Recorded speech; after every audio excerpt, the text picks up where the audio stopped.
பஸ்ஸில் நம்ம வந்து ஏறியாச்சு. அண்டு பஃப் ஒன்று வந்துச்சு. ஆக்சுவலாக வந்து 4 பஃப் வந்து 30 ரூபா வாங்கியிருக்கோம். சமோசா டைம் பார்த்தீங்கன்னா கரெக்டாக 1:54. நம்ம உக்கடத்துலேருந்து புதுசாக ஏதோ வே வச்சுருக்காங்க. அந்த வழியாக டிபார்ட் ஆயாச்சு உக்கடத்துலேருந்து.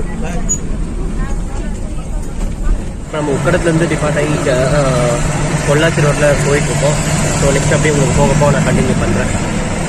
இப்போ ஆத்துப்பாலம் ஏரியா இருக்கும். நம்ம முதல்ல மாதிரி பிரிட்ஜ் ஒர்க் வந்து செம்ம ஹெவியாக போயிட்டுருக்கு ஃபுல்லாகவே.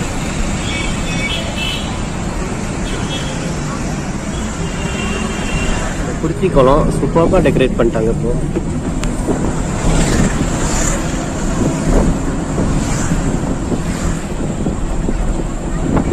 அடையாளமே தெரியாத அளவுக்கு சூப்பராக இருக்கு.